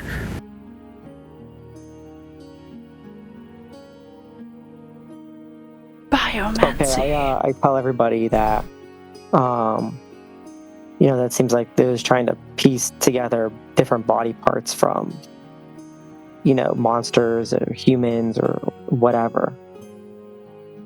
well, they've got some whimsy that would make the Feywild jealous, that's for sure. Certainly looks ugly enough for it. Yeah. Very unusual. Kind of head over and nudge its corpse with my foot a little bit, like to look a little bit more at its face. I would say, like, even for, like, Tun, you had watched him fight in the fighting pits a couple times. You saw him face off against some strange monsters. This looks similar to some of them, but in the way that it's been pieced together of some of them, you know? Yeah. Throgrim, how about you roll me a history check? Rusty of my history. Oh, it's not terrible. Not too bad. So I think, like, this is far back history, and you're, as you said, a little rusty, but I think that you do remember hearing somewhere that the city of Aor, back when it was still floating in the sky, was trying to experiment with different magical creations in that war between the gods. Like, the gods threw it out of the sky because they may have gotten a little too close. So there's strange weapons here that can be found. There's strange creatures here that can be found. So I think that this is kind of bringing back, like, oh, I read it in a book once that they kind of created these monsters. Like, the mages of Aor were really weird in their experiments. Okay, I mentioned that to the group then. With that's a good sign. We're close. Oh yes, that's clearly a wonderful thing. He's just gonna kick its dead body. Where there's one, there's many. So I suspect we'll be running into a few more of these then. Well, it's hard to say what we can expect. I doubt this was the only type of creature they experimented on. Although interesting that it lived for so long. If it was even original or if they breed.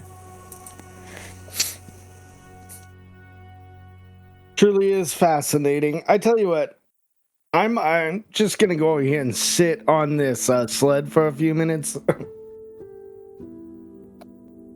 Oh, come here, Karasu. Yeah, that does kind of raise a point. You are about midday. If you did want to stop and lunch and rest, you could do a short rest here. You could heal up and keep progressing and do a long rest later on. Or, Throgrim, you can heal him up. You know, if you want to give me a little bit of the heal and then I could rest up the rest on a short, and then we can push on a little longer, that might be good. Instead of a long. Well, as Strange God said, we could take a little bit of a rest and get some lunch. I cast Cure Wounds. I'm not seeing it.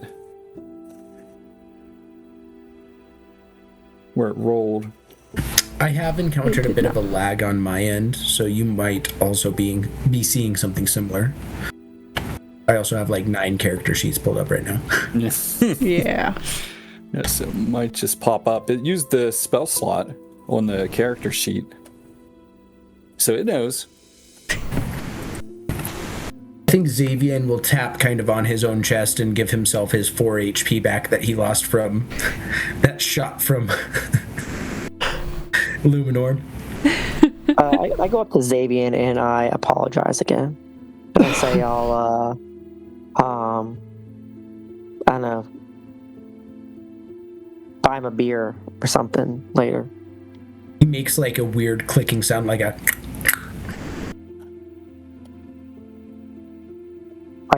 I just nod at him and then I walk away. There it is. Yeah, I did it again. Oh. That first one was probably 2 perfect 8s. Yeah, that one's pretty good though. You get the to add macaroni your... sage. And then you can add, what was it? It's 2 plus your level, isn't it? The spell level. Yeah, so a total of 3 more to it. Thank you, Sarah. I got to play a life cleric a little bit on Sunday with an NPC, so... So it's all fresh in your mind. Yeah, it's all recent. All right, but that's all you're getting for now. You look healthy enough. Yeah, no, that works. It brought me back up to half. And then So just to clarify, are you all taking this short rest here then? Yeah.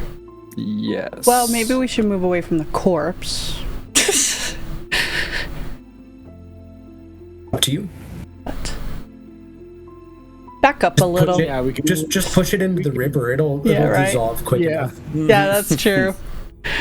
But Laura doesn't really need much of a short rest, so she'll just kind of keep watch and make sure everything's okay. Right. Squill will take a bit of one and just kind of munch on some of that, like bread and meat.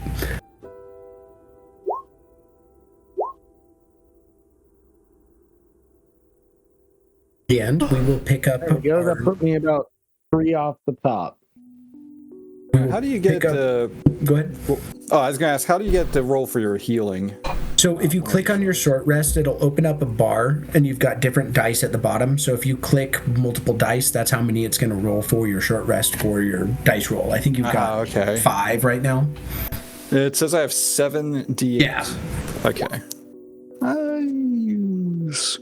We'll just use 1.